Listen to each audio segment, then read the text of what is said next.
हमारे देश का सबसे विवादित और सबसे चर्चित मामला रहा है अयोध्या का मामला। मैं बाबरी मस्जिद और राम जन्म भूमि की बात कर रहा हूँ। और वैसे तो आप लोगों को मालूम होना चाहिए कि जितना ये धार्मिक और सामाजिक मुद्दा था, उससे अधिक ये आप देखेंगे राजनीतिक मुद्दा बन गया। और आप देखते हैं कि देश की आज़ादी यानी कि 15 अगस्त 1947 के पहले से ही ये विवाद चला आ रहा था। लेकिन 1980 में एक पार्टी की स्थापना होती है और उस पार्टी ने अपना चुनावी मुद्दा भी इसे बनाया। और आप देखते हैं कि रथ यात्रा निकाली गई और इस तरह के तमाम कार्यक्रम किए गए और उस मुद्दे का उस पार्टी को भरपूर फायदा मिला। तो आज हम लोग अयोध्या विवाद की एक सामान्य जानकारी देख लेंगे। और आप सभी जानते हैं कि 2019 में सुप्रीम कोर्ट की तरफ से फैसला सुनाया गया और आपने देखा होगा कि उस फैसले को सभी ने माना भी है और इस विवादित भूमि को राम मंदिर के लिए दे दिया गया। लेकिन आपको देखेंगे कि मुस्लिम पक्ष को भी अयोध्या में ही जमीन दे दी गई है और बड़ी शांति से इस मामले का समाधान अंतर में हो गया है। लेकिन इससे पहले आप देखते हैं कि बहुत सारी घटनाएं हुई, तो उन सब के बारे में भी हम लोग देखेंगे। एक बार आप लोग अयोध्या चलिए, आप लोग देखेंगे, देखिए हमारी प्यारी पृथ्वी है और एशिया में आप लोग जाएंगे तो आप लोगों को हमारा प्यारा भारत आप लोगों को देखने को मिल जाएगा। इसमें आप लोग उत्तर प्रदेश चलिए और उत्तर प्रदेश में अगर आप लोग जाएंगे तो आप लोगों को यहाँ अयोध्या देखने को मिल जाएगा। और उत्तर प्रदेश की अगर हम लोग बात करते हैं ना, तो राजनीति की दृष्टि से काफ़ी महत्वपूर्ण है। महत्वपूर्ण इसलिए है क्योंकि आप देखेंगे विधानसभा में 403 सीटें हैं, विधान परिषद में 100 सीटें हैं, राज्यसभा में 31 सीटें हैं, लोकसभा में 80 सीटें हैं। और ऐसा कहा जाता है कि जो दिल्ली की गद्दी है ना, उसका रास्ता उत्तर प्रदेश से होकर जाता है। और उत्तर प्रदेश की राजधानी लखनऊ आप देखेंगे, इसकी अंतर्राष्ट्रीय सीमा नेपाल से लगती है। कहाँ से लगती है? नेपाल से लगती है। राज्यों में बिहार, झारखंड, छत्तीसगढ़, मध्य प्रदेश, राजस्थान, हरियाणा, दिल्ली, हिमाचल प्रदेश, उत्तराखंड से लगती है। तो चलिए अब इस मुद्दे को हम लोग शुरुआत करते हैं। तो अयोध्या विवाद एक राजनीतिक, ऐतिहासिक और सामाजिक धार्मिक विवाद है जो 90 के दशक में सबसे ज्यादा उभार पर था। और इस विवाद का मुद्दा राम जन्मभूमि और बाबरी मस्जिद की स्थिति को लेकर था। विवाद इस बात को लेकर था कि क्या हिंदू मंदिर को ध्वस्त करके वहां मस्जिद बनाया गया है या मंदिर को मस्जिद के रूप में बदल दिया गया है। बाबरी मस्जिद को एक राजनीतिक रैली के दौरान नष्ट कर दिया गया था जो 6 दिसंबर 1992 को एक दंगे में बदल गया था।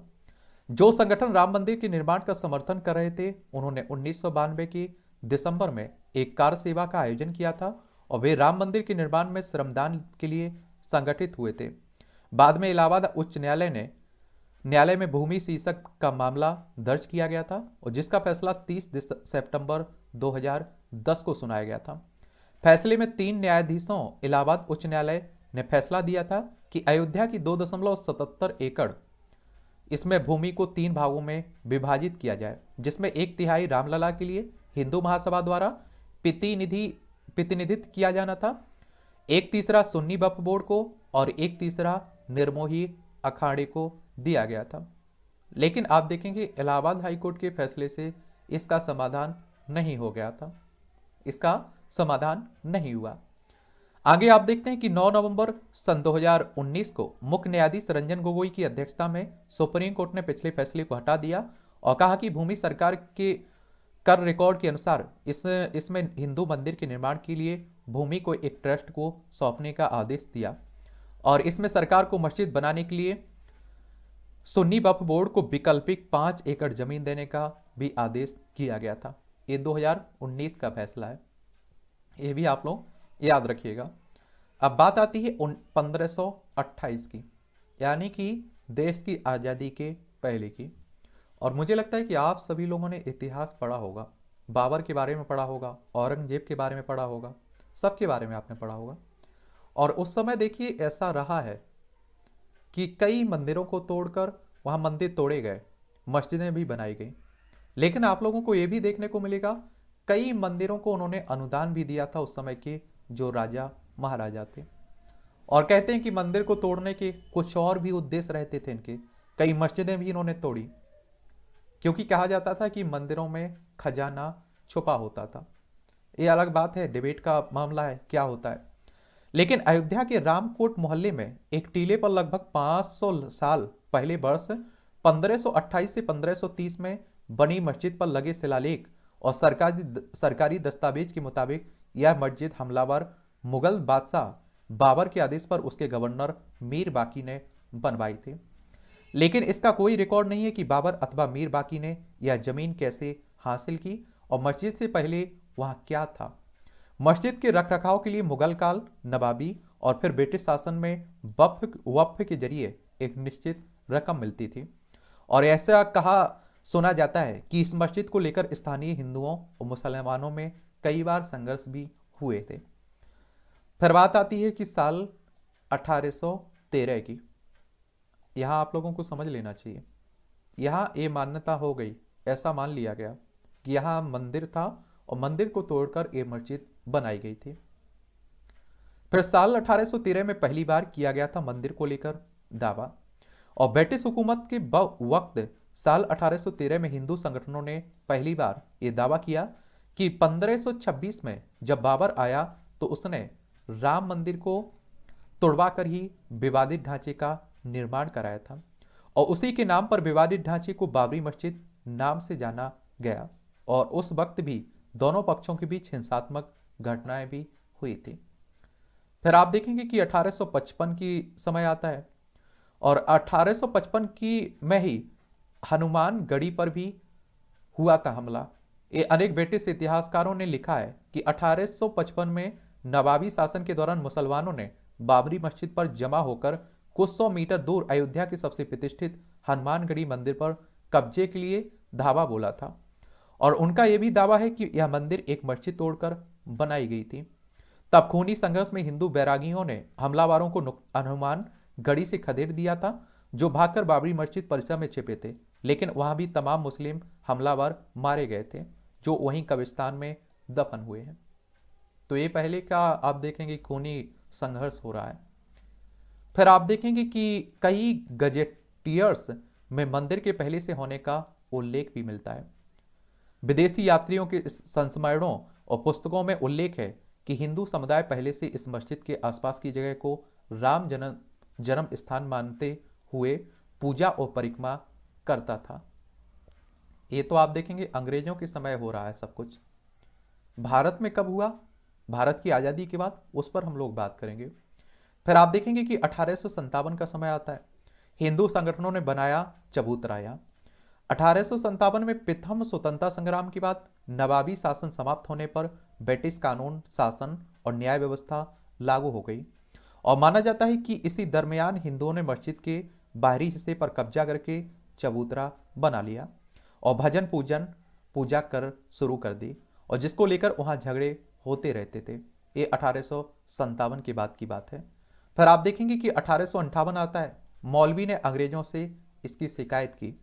बाबरी मस्जिद के एक कर्मचारी मौलवी मोहम्मद असगर ने 30 नवंबर 1858 को लिखित शिकायत की कि हिंदू बैरागियों ने मस्जिद से सटाकर एक चबूतरा बना लिया और मस्जिद की दीवारों पर राम राम लिख दिया है। फिर आप देखेंगे कि 59 आता है, 1859 और 1859 में अंग्रेजों ने मंदिर और चबूतरे के बीच बनवाई दीवार। शांति व्यवस्था कायम रखने के लिए ब्रिटिश सरकार ने साल 1959 में विवादित जगह पर तार की एक बाड़ बनवा दी थी। और यही नहीं, प्रशासन ने चबूतरे और मस्जिद के बीच दीवार बना दी थी, लेकिन मुख्य दरवाजा एक ही रहा इसमें। इसके बाद भी मुसलमानों की तरफ से लगातार लिखित शिकायतें होती रहीं। हिंदू वहां नमाज में बाधा डाल रहे हैं। फिर आप देखेंगे कि 1883 आता है और 1883 में निर्मोही अखाड़ा ने डिप्टी कमिश्नर से मंदिर की अनुमति मांगी। अप्रैल 1883 में निर्मोही अखाड़ा ने डिप्टी कमिश्नर फैजाबाद को अर्जी देकर मंदिर बनाने की अनुमति मानी, लेकिन मुस्लिम समुदाय की आपत्ति पर अर्जी नामंजूर कर दी गई। और इसी बीच मई 1883 में ही मुंशी रामलाल और राम मुरारी राय बहादुर का लाहौर निवासी करिंदा गुरमुख सिंह पंजाबी वहां पत्थर वगैरह सामग्री लेकर आ गया और प्रशासन से मंदिर बनाने की अनुमति मांगी, लेकिन डिप्टी कमिश्नर ने वहां से पत्थर हटवा दिए। फिर आप देखेंगे कि आगे चलते हैं, 1885 आता है और 1885 में पहली बार महंत रघुवर दास ने मंदिर को लेकर याचिका लगाई। निर्मोही अखाड़े के महंत रघुवर दास ने चबूतरे को राम जन्म स्थान बताते हुए भारत सरकार और मोहम्मद असगर के खिलाफ सिविल कोर्ट में पहला मुकदमा 29 जनवरी 1885 को दायर किया। और मुकदमे में आप देखेंगे 17x21 फीट लंबे चौड़े चबूतरे को जन्म स्थान बताया गया और वहीं पर मंदिर बनाने की अनुमति भी मांगी गई ताकि पुजारी और भगवान दोनों धूप और सर्दी बारिश से निजात पाए। फिर आप देखेंगे पहली बार ढांचा साल 1934 में गिराया गया। साल 1934 में विवादित क्षेत्र को लेकर हिंसा भड़की और इस दौरान पहली बार विवादित हिस्सा तोड़ा गया और तत्कालीन ब्रिटिश सरकार ने तब इसकी मरम्मत करवाई। इसके बाद 23 दिसंबर 1949 को हिंदुओं ने ढांचे के केंद्र स्थल पर रामलला की प्रतिमा रखकर पूजा अर्चना शुरू कर दी। इसके बाद से ही मुस्लिम पक्ष ने यहां नमाज पढ़ना बंद कर दिया और वह कोर्ट चला गया। और मुझे ऐसा लगता है कि 1800 यानी कि 1947 15 अगस्त 1947 के पहले ये सब घटनाएं होती रही, लेकिन आप देखेंगे ज्यादा कोई बड़ा विवाद नहीं बढ़ा, क्योंकि आप देखें कि हम लोग अंग्रेजों के अधीन थे। तो उस समय हमारे पास इस तरह की स्वतंत्र न्यायपालिका, स्वतंत्र पुलिस व्यवस्था, स्वतंत्र सरकार नहीं थी।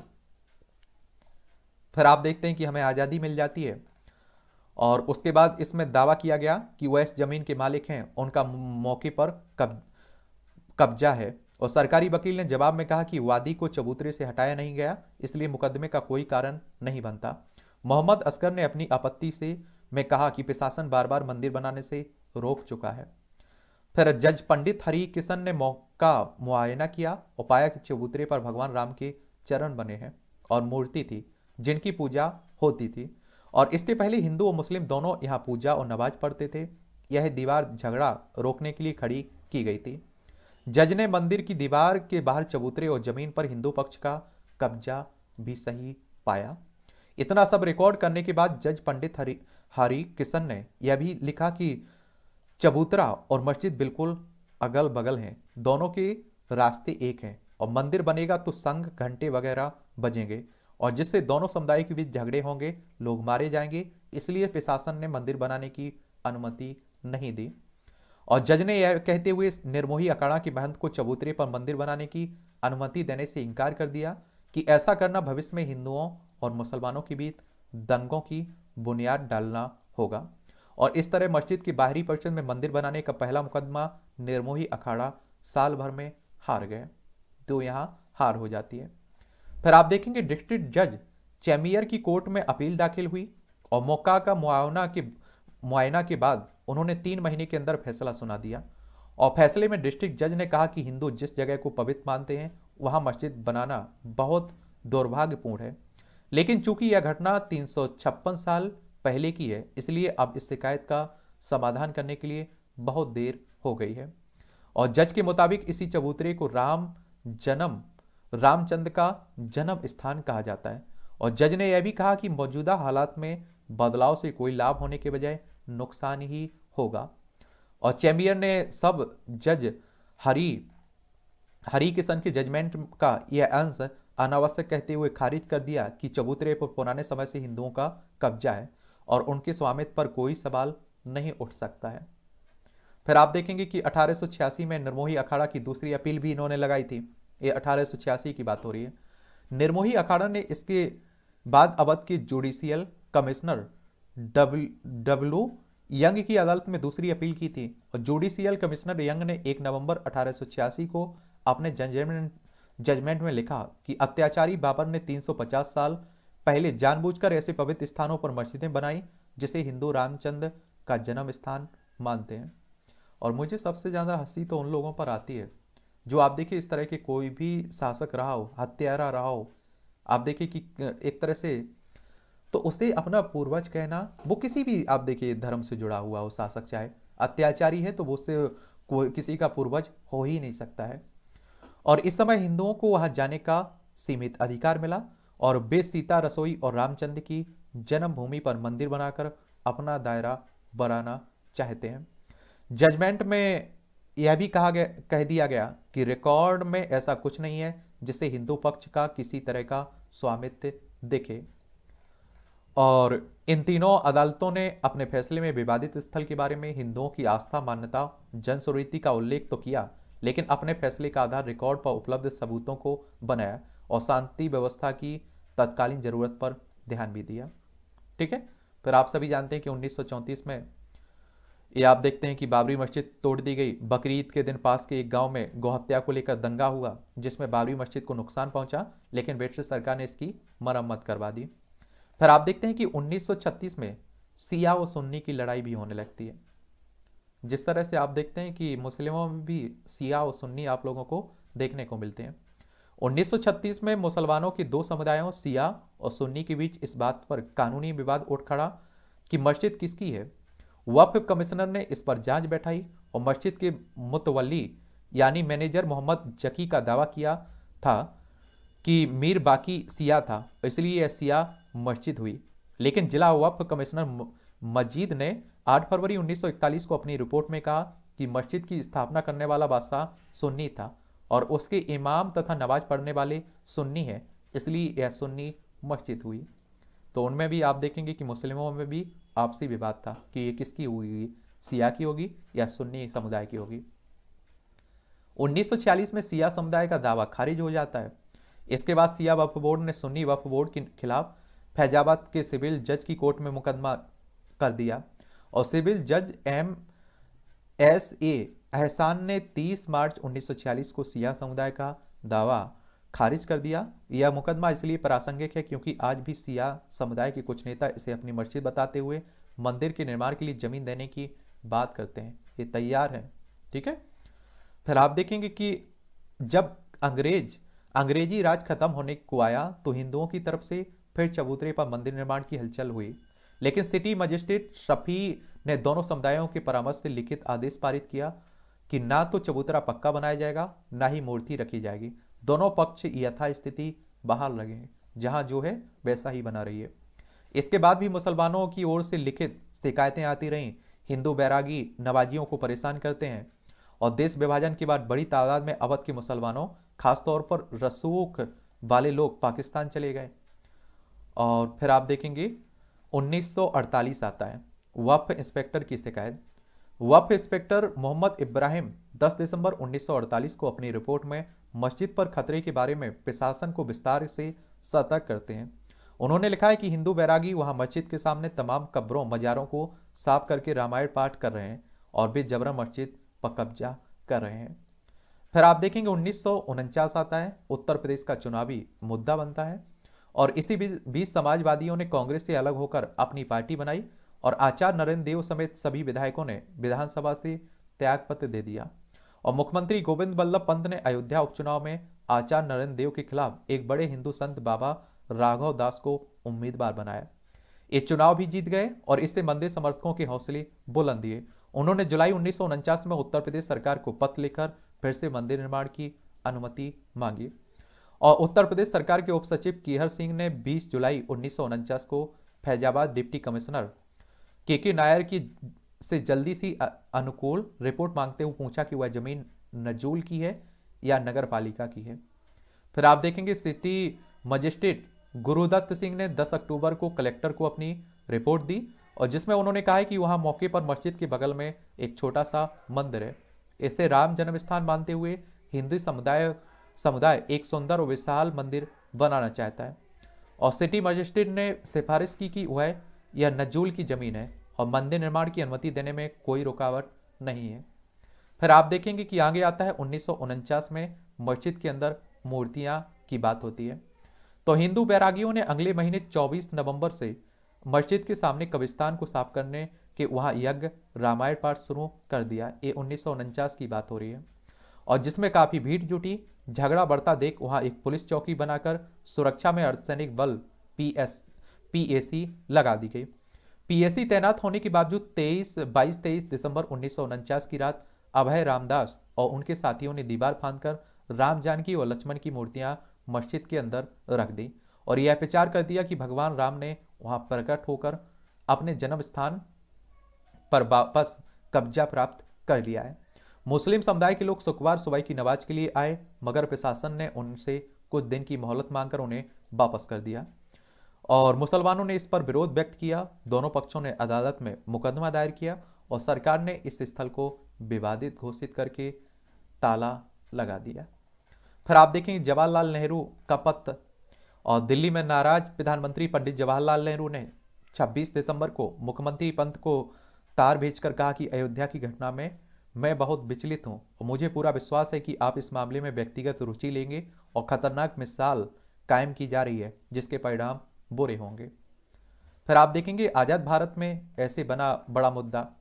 साल 1950 में फैजाबाद की अदालत ने गोपाल सिंह विशारद से ने रामलला की पूजना अर्चना करने के लिए विशेष अनुमति मांगी थी और 16 जनवरी 1950 को गोपाल सिंह विशारद ने सिविल जज की अदालत में सरकार, जहूर अहमद और अन्य मुसलमानों के खिलाफ मुकदमा दायर कर कहा कि जन्म भूमि पर स्थापित भगवान श्री राम और अन्य मूर्तियों को हटाया ना जाए, उन्हें दर्शन और पूजा के लिए जाने से रोका ना जाए। सिविल जज ने उसी दिन यह स्थगनादेश जारी कर दिया, जिसे बाद में मामूली संशोधनों के साथ जिला जज और हाईकोर्ट ने भी अनुमोदित कर दिया। फिर आप देखेंगे इसके बाद दिसंबर 1959 आता है और निर्मोही अखाड़े ने विवादित स्थल को उसे हस्तांतरित करने और दिसंबर 1961 में उत्तर प्रदेश सुन्नी वक्फ बोर्ड ने विवादित ढांचे के मालिकाना हक के लिए मुकदमा दायर कर दिया।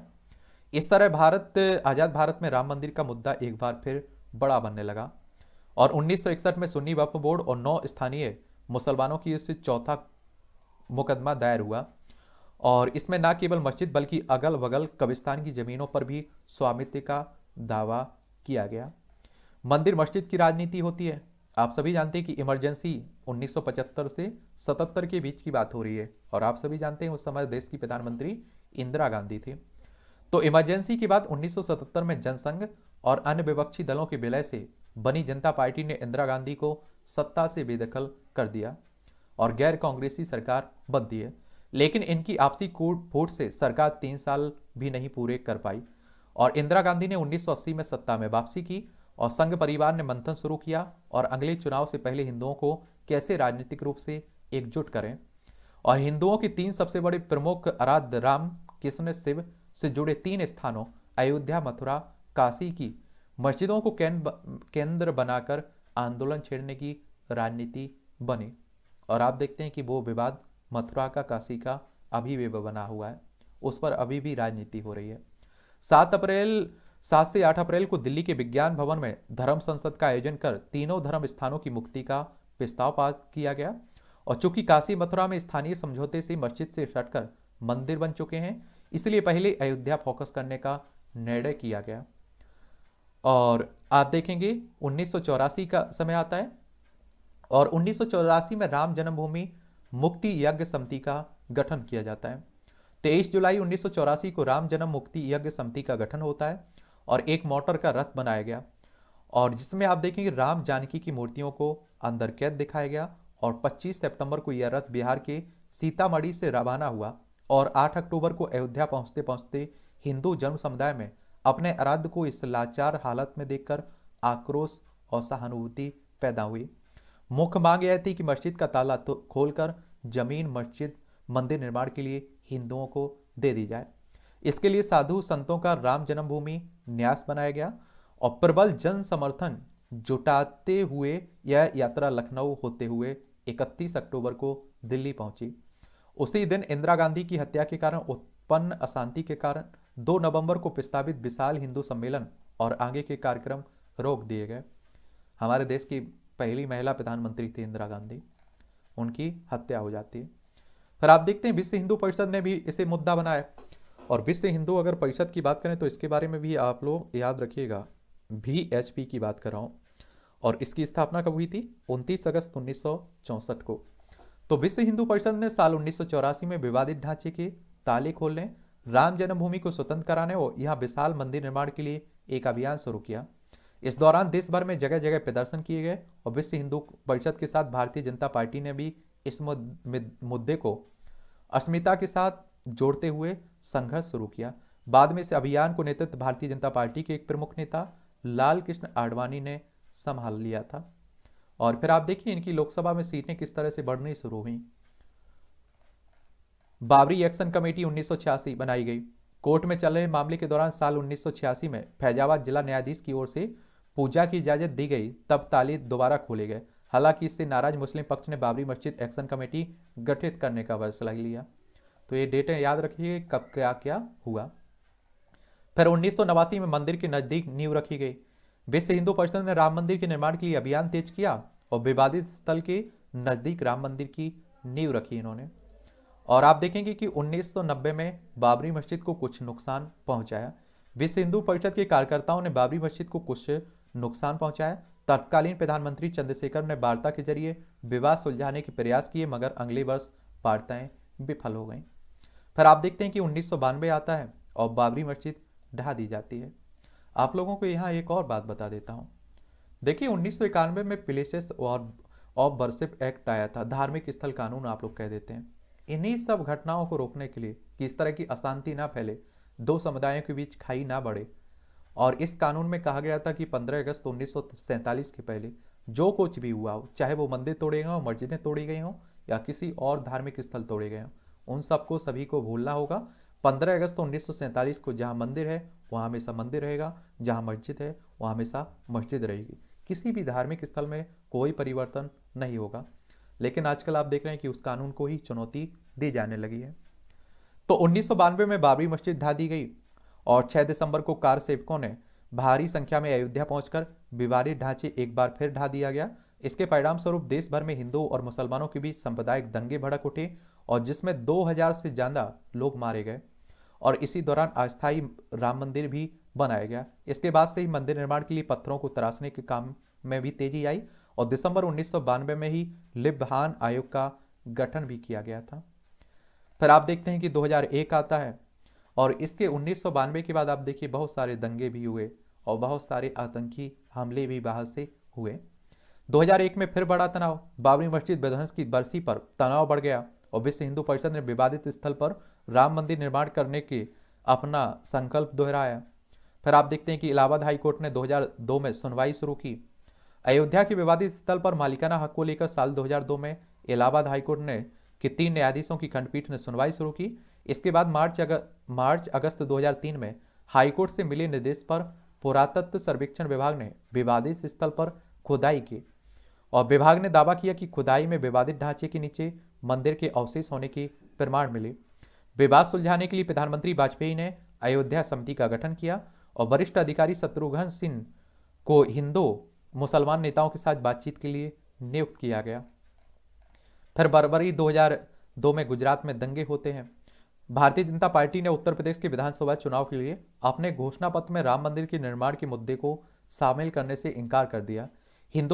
विश्व हिंदू परिषद ने 15 मार्च से राम मंदिर निर्माण कार्य शुरू करने की घोषणा कर दी और सैकड़ों हिंदू कार्यकर्ता अयोध्या में इकट्ठे हुए और अयोध्या से लौट रहे हिंदू कार्यकर्ता जिस रेलगाड़ी में यात्रा कर रहे थे उस पर गोधरा में हुए हमले में 58 कार्यकर्ता मारे जाते हैं। और इसी के आप देखिए उसी समय दंगा होता है गुजरात में और उसमें भी बहुत सारे लोग मारे जाते हैं। ठीक है, गुजरात दंगे आप लोग देखते हैं। 2002 में कोर्ट ने यथास्थिति बरकरार रखने को कहा। 13 मार्च को सर्वोच्च न्यायालय ने अपने फैसले में कहा कि अयोध्या में यथास्थिति बरकरार रखी जाए और किसी को भी सरकार द्वारा अधिग्रहित जमीन पर शिला पूजन की अनुमति नहीं होगी। केंद्र सरकार ने कहा है कि अदालत के फैसले का पालन किया जाएगा। फिर आप देखते हैं कि 15 मार्च 2002 आता है और विश्व हिंदू परिषद और केंद्र सरकार के बीच इस बात को लेकर समझौता हुआ कि विश्व हिंदू परिषद के नेता सरकार को मंदिर परिषद से बाहर शिलाएं सौंपेंगे। राम जन्मभूमि न्यास के अध्यक्ष महंत परमहंस रामचंद्र दास और विश्व हिंदू परिषद के कार्यकारी अध्यक्ष अशोक सिंघल के नेतृत्व में लगभग 800 कार्यकर्ताओं ने सरकारी अधिकारियों को अखाड़े में शिलाएं सौंपी और अखाड़े में। और फिर आप देखते हैं कि 22 जून 2002 आता है और विश्व हिंदू परिषद ने मंदिर निर्माण के लिए विवादित भूमि के हस्तांतरण की मांग उठाई। फिर जनवरी 2003 आता है और रेडियो तरंगों के जरिए ये पता लगाने की कोशिश की गई क्या विवादित राम जन्मभूमि बाबरी मस्जिद परिषद के नीचे किसी प्राचीन इमारत के अवशेष दबे हैं। कोई पक्का निष्कर्ष नहीं निकला इसमें, याद रखिएगा। मार्च 2003 आता है, केंद्र सरकार ने सुप्रीम कोर्ट से विवादित स्थल पर पूजा पाठ की अनुमति देने का अनुरोध किया और जिसे ठुकरा दिया हमारी सर्वोच्च अदालत ने। फिर आप देखेंगे अप्रैल 2003 में इलाहाबाद हाई कोर्ट के निर्देश पर पुरातात्विक सर्वेक्षण विभाग ने विवादित स्थल की खुदाई शुरू की और जून महीने तक खुदाई चलने के बाद आई रिपोर्ट में कहा गया कि उसमें मंदिर से मिलते जुलते अवशेष मिले हैं। और फिर मई 2003 आता है। सीबीआई ने 1992 में अयोध्या में बाबरी मस्जिद गिराए जाने के मामले में उप प्रधानमंत्री लाल कृष्ण आडवाणी सहित 8 लोगों के खिलाफ पूरक आरोप पत्र दाखिल किया। सीबीआई की बात करें तो सेंट्रल ब्यूरो ऑफ इन्वेस्टिगेशन की बात हो रही है। इसकी स्थापना 1 अप्रैल 1963 में हुई थी। नई दिल्ली में हेडक्वार्टर देखने को मिलेगा। फिर आप देखें कि जून 2003 आता है। कांची पीठ के शंकराचार्य जयेंद्र सरस्वती ने मामले को सुलझाने के लिए मध्यस्थता की और उम्मीद जताई कि जुलाई तक अयोध्या मुद्दे का हल निश्चित रूप से निकाल लिया जाएगा, लेकिन ऐसा कुछ नहीं हुआ। फिर अगस्त 2003 आता है। भाजपा नेता उप प्रधानमंत्री ने विश्व हिंदू परिषद के इस अनुरोध को ठुकराया कि राम मंदिर बनाने के लिए विशेष विधेयक लाया जाए। और अगस्त 2003 आता है। भाजपा नेता उप प्रधानमंत्री ने विश्व हिंदू परिषद के इस अनुरोध को ठुकरा दिया। और अप्रैल 2004 आता है फिर, और आडवाणी ने, लाल कृष्ण आडवाणी साहब की बात हो रही, इन्होंने अयोध्या में अस्थायी राम मंदिर की पूजा की और कहा कि मंदिर का निर्माण जरूर किया जाएगा। फिर जुलाई 2004 आता है और शिवसेना प्रमुख बाल ठाकरे ने सुझाव दिया कि अयोध्या में विवादित स्थल पर मंगल पांडे के नाम पर कोई राष्ट्रीय स्मारक बना दिया जाए। और शिवसेना प्रमुख बाल साहब ठाकरे भी एक हिंदुत्ववादी नेता थे, बड़े नेता थे। फिर आप देखते हैं कि जनवरी 2005 आता है और लाल कृष्ण आडवाणी को अयोध्या में 6 दिसंबर 1992 को बाबरी मस्जिद के विध्वंस में उनकी कथित भूमिका के मामले में अदालत में तलब किया गया। और जुलाई 2005 आती है और 5 हथियारबंद चरमपंथियों ने विवादित परिसर पर हमला किया, जिसमें 5 चरमपंथियों सहित 6 लोग मारे गए। हमलावर बाहरी सुरक्षा घेरे के नजदीक ही मार डाले गए थे। फिर 6 जुलाई 2005 में इलाहाबाद हाईकोर्ट ने बाबरी मस्जिद गिराए जाने के दौरान भड़काऊ भाषण देने के मामले में लाल कृष्ण आडवाणी को भी शामिल करने का आदेश दिया और इससे पहले उन्हें बरी कर दिया गया था। फिर 28 जुलाई 2005 आता है और लाल कृष्ण आडवाणी 1992 में बाबरी मस्जिद विध्वंस मामले में रायबरेली की एक अदालत में पेश हुए और अदालत ने लाल कृष्ण आडवाणी के खिलाफ आरोप तय किए। 4 अगस्त 2005 आता है। फैजाबाद की अदालत ने अयोध्या के विवादित परिसर के पास हुए हमले में कथित रूप से शामिल 4 लोगों को न्यायिक हिरासत में भेजा था। फिर आप देखेंगे 20 अप्रैल 2006 आता है। कांग्रेस के नेतृत्व वाली यूपीए सरकार ने लिव्हान आयोग के समक्ष लिखित बयान में आरोप लगाया कि बाबरी मस्जिद को ढाना जाना सुनियोजित षड्यंत्र का हिस्सा था। इसमें भाजपा, राष्ट्रीय स्वयंसेवक संघ, बजरंग दल और शिवसेना की मिली भगत थी। ये आरएसएस को आप लोग काफी सुनते रहते हैं, इसके बारे में याद रखिए। राष्ट्रीय स्वयंसेवक संघ की बात हो रही है। इसकी स्थापना 27 सितंबर 1925 में हुई थी। नागपुर में हेडक्वार्टर देखने को मिलेगा। केशव बलिराम हेडगेवार इसके फाउंडर थे। हिंदू राष्ट्र हिंदुत्व की बात करता है ये संगठन, ठीक है। फिर आप देखेंगे कि जुलाई 2006 आता है। सरकार ने अयोध्या में विवादित स्थल पर बने अस्थायी राम मंदिर की सुरक्षा के लिए बुलेट प्रूफ कांच का घेरा बनाए जाने का प्रस्ताव दिया और इस प्रस्ताव का मुस्लिम समुदाय ने विरोध किया और कहा कि यह अदालत के उस आदेश के खिलाफ है जिसमें यथास्थिति बनाए रखने के निर्देश दिए गए थे। फिर 19 मार्च 2007 आता है। कांग्रेस सांसद राहुल गांधी ने चुनावी दौरे के बीच कहा कि अगर नेहरू गांधी परिवार का कोई सदस्य प्रधानमंत्री होता तो बाबरी मस्जिद ना गिरी होती। उसको उनके इस बयान पर तीखी प्रतिक्रिया भी हुई और कांग्रेस को इसका नुकसान भी उठाना पड़ा। याद रखिएगा, उन्हें हिंदू विरोधी घोषित कर दिया गया। आज भी कहते रहते हैं, आप सभी जानते हैं। और 30 जून 2009 आता है। बाबरी मस्जिद ढहाए जाने के मामले की जांच के लिए गठित लिव्हान आयोग ने 17 वर्षों के बाद अपनी रिपोर्ट प्रधानमंत्री मनमोहन सिंह को सौंपी और 7 जुलाई 2009 में उत्तर प्रदेश सरकार की एक हलफनामे में स्वीकार किया कि अयोध्या विवाद से जुड़ी 23 महत्वपूर्ण फाइलें सचिवालय से गायब हो गई हैं। फिर आप देखते हैं कि 24 नवंबर 2009 आता है और लिव्हान आयोग की रिपोर्ट में संसद के दोनों सदनों में पेश किया गया। आयोग ने अटल बिहारी वाजपेयी और मीडिया को दोषी ठहराया और नरसिंह राव को क्लीन चिट दे दी। फिर 10 मई 2010 आता है। बाबरी विध्वंस के मामले में लाल कृष्ण आडवाणी और अन्य नेताओं के खिलाफ आपराधिक मुकदमा चलाने को लेकर दायर पुनरीक्षण याचिका हाईकोर्ट में खारिज हो जाती है। फिर आप देखते हैं कि 26 जुलाई 2010 आता है। राम जन्मभूमि बाबरी मस्जिद विवाद पर सुनवाई पूरी होती है। 8 सितंबर 2010 को अदालत ने अयोध्या विवाद पर 24 सितंबर को फैसला सुनाने की घोषणा की। 17 सितंबर 2010 को हाईकोर्ट ने फैसला टालने की अर्जी खारिज की। फिर आप देखते हैं कि हाईकोर्ट ने फैसले को साल 2011 में सुप्रीम कोर्ट में चुनौती दी गई। साल 2011 में मामले की सुनवाई कर रही इलाहाबाद हाईकोर्ट की लखनऊ पीठ ने विवादित स्थल को रामलला विराजमान निर्मोही अखाड़ा और सुन्नी वक्फ बोर्ड के बराबर 3 हिस्सों में बांटने का फैसला दिया था, लेकिन यह फैसला सभी पक्षों को अस्वीकार था और स्वीकार नहीं था। ऐसे में फरवरी 2011 में हाईकोर्ट के इस फैसले को सुप्रीम कोर्ट में चुनौती दी गई और तब मई 2011 में सुप्रीम कोर्ट की 2 सदस्यीय पीठ ने सुनवाई शुरू की। ये अभी तक हाईकोर्ट में था, ये अब पहुंच चुका है सुप्रीम कोर्ट में मई 2011 में। और साल 2017 से अब तक मध्यस्थता के सारे प्रयास विफल रहे हैं, यानी कि 2017 से 2019 तक जो भी मध्यस्थता के प्रयास किए गए वो सभी असफल रहे। 2011 में सुप्रीम कोर्ट में सुनवाई तो शुरू हो गई, लेकिन इलाहाबाद हाईकोर्ट में से भेजे गए दस्तावेजों का अनुवाद नहीं हो पाने के कारण यह मामला टलता रहा। इस बीच सुप्रीम कोर्ट ने मामले में मध्यस्थता की पेशकश की, जो विफल रही। इसके बाद 6 अगस्त 2019 को सुप्रीम कोर्ट ने रोजाना सुनवाई कर जल्द से जल्द मामले का निपटारा करने की बात कही और 6 अगस्त 2019 को सुप्रीम कोर्ट ने रोजाना मामले की सुनवाई शुरू रखी। और आप देखेंगे 16 अक्टूबर 2019 को सुप्रीम कोर्ट ने सुनवाई पूरी कर फैसला सुरक्षित रख लिया था। फिर आप देखेंगे 9 नवंबर 2019 को सुप्रीम कोर्ट ने निर्णय 5 जजों की मुख्य न्यायाधीश रंजन गोगोई की अध्यक्षता वाली बेंच द्वारा दिया गया और इसके अंतर्गत उच्च न्यायालय के फैसले को पलटते हुए सर्वोच्च न्यायालय ने सिया वक्फ बोर्ड निर्मोही अखाड़ा की याचिका को खारिज कर दिया और सुन्नी वक्फ बोर्ड को वाद लगाने का अधिकारी नहीं माना और तत्पश्चात सर्वोच्च न्यायालय की बेंच ने 5-0 से एकमत होकर विवादित स्थल को मंदिर का स्थल मानते हुए फैसला राम लला के पक्ष में सुनाया और इसके अंतर्गत विवादित भूमि को राम जन्मभूमि माना गया और मस्जिद के लिए अयोध्या में ही 5 एकड़ जमीन देने का आदेश सरकार को दिया गया और 5 अगस्त 2020 को भगवान राम मंदिर के निर्माण के लिए भूमि पूजन हो जाता है। और अब आप सभी जानते हैं कि वर्तमान में अयोध्या में भव्य राम मंदिर बनाया जा रहा है। तो ये पूरी कहानी रही है किसकी? अयोध्या विवाद की। आप लोग क्या सोचते हैं? इस पर अपनी राय दे सकते हैं और मुझे लगता है कि इस तरह के विवादों के बारे में, मुद्दों के बारे में आपकी एक सामान्य समझ होनी चाहिए, जानकारी होनी चाहिए।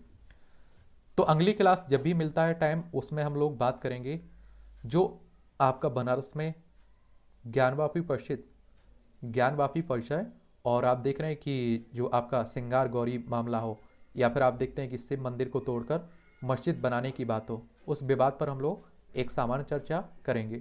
सभी पक्षों को हम लोग देखेंगे और हमारा आपका उद्देश्य यही है कि हम लोग इसके बारे में जान सकें। किसी का पक्ष लेना, किसी की भावनाओं को ठेस पहुंचाना उद्देश्य बिल्कुल भी नहीं है। चलिए, आपके कोई सवाल हो, मेरे लिए सुझाव हो तो आप लोग नीचे बता सकते हैं। ठीक है।